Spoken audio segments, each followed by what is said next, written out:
Allez, je me suis dit que c'était le bon moment de faire un petit point un petit peu sur le Bitcoin et quelques cryptos. Alors, on va attaquer sans plus tarder. On attaque directement avec le Bitcoin. Pour moi, on est arrivé sur le point d'objectif. Donc, c'est des prises de profit pour ceux qui ont des profils les plus actifs. Et pour moi, voilà, ce qui va être intéressant maintenant, c'est comment on va digérer, comment on va consolider.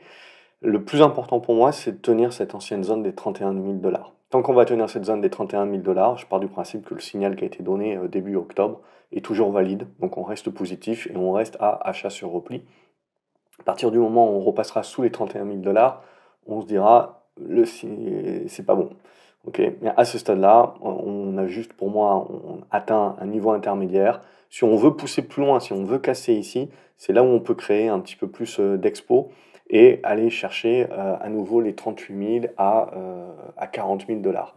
Mais je pense pas qu'on puisse vraiment aller beaucoup plus haut sans une construction intermédiaire. Bon, en tout cas, ça serait nettement plus sain. Je veux pas voir les trucs partir trop berserk, trop rapidement. Donc pour moi, on est sur un bon premier point de prise de profit. Le deuxième est à 38 000 et on attend pour moi de la construction globalement.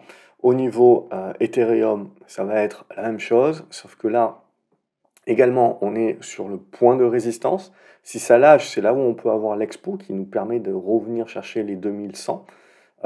Et là, pour moi, ça sera un point dur en attendant qu'on construise la congestion. Mais voilà, on a une bonne congestion qui est en train de se mettre en place ici.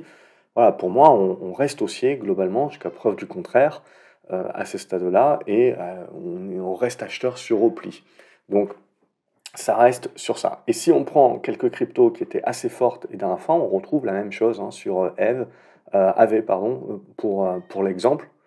On a l'oblique, justement, qui est cassé ici.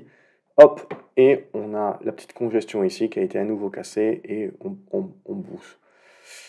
Donc là, on a éventuellement la résistance des 110, hein, qui peut être 110, 120, qui peut être la prochaine visée. Et dans la même idée hein, que sur Bitcoin et Ethereum, on va rester positif de toute manière tant qu'on va être au-dessus des 70 à 80 dollars. Donc pour moi, on est bel et bien dans la construction de retournement. C'est juste qu'à un moment donné, il faut s'attendre à ce qu'on construise un petit peu plus. Mais jusqu'à preuve du contraire, on retourne la tendance. Voilà, bon, je ne pense pas qu'il y a besoin de faire toutes les cryptos. Je vais peut-être, on peut faire Chainlink vite fait. Voilà, ça faisait partie des fortes, hein, comme avec AV ou F, je sais plus comment on dit, bref, j'ai un trou. Donc là aussi, on a vu le break, la poussée expo, la petite conso qui va bien, qui reste une conso très faible. Donc plus la conso est faible, ça veut dire que le mouvement reste fort. Les volumes, de toute façon, nous confirment bien ça.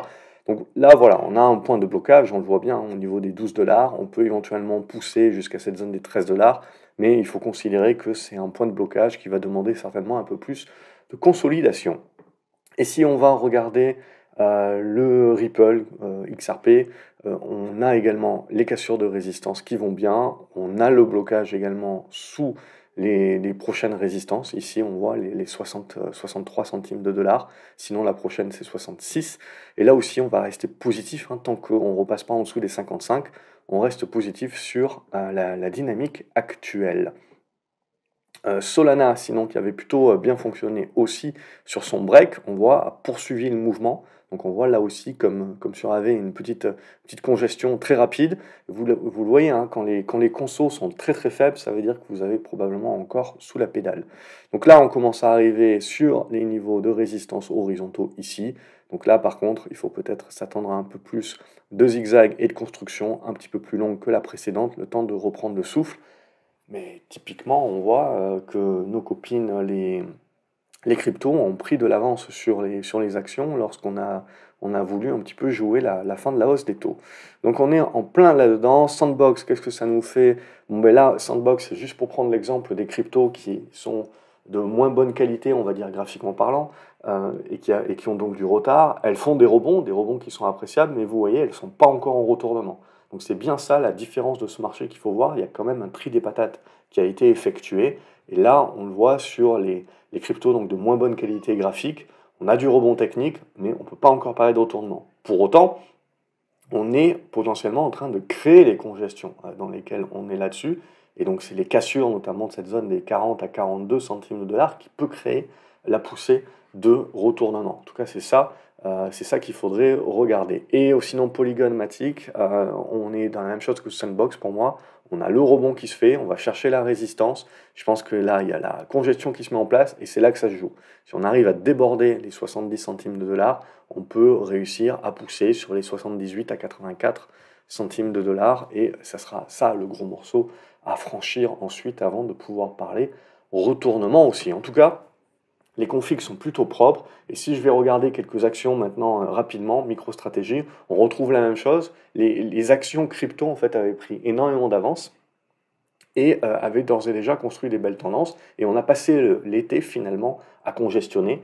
Et là, ça y est, on est parti, on fait les cassures, on fait les breaks et on revient sur les plus hauts. Bref, on continue pour moi les tendances de fond. On est là aussi, pour moi, à quelque chose près. On voit ici au niveau des 460 dollars sur les niveaux de résistance qui vont être importants parce que c'est ça qu'il faudra passer pour se dire qu'on inverse les tendances et on part à nouveau dans quelque chose de plus durable du moyen terme.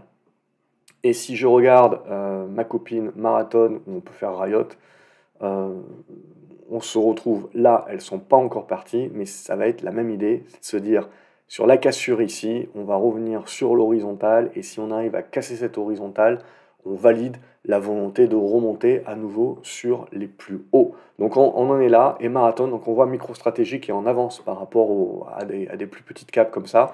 Et ici, ça, je vais le gommer parce que c'était pas très clair, mais on va retrouver un petit peu la même idée, c'est-à-dire, bon, c'est des valeurs qui sont assez spéculatives, donc ça bouge plutôt pas mal, on est dans la congestion, et si on arrive à breaker ici, c'est vraiment là le carrefour, hein. Donc si on arrive à breaker ici, paf, on peut essayer de reviser la zone des 14 dollars.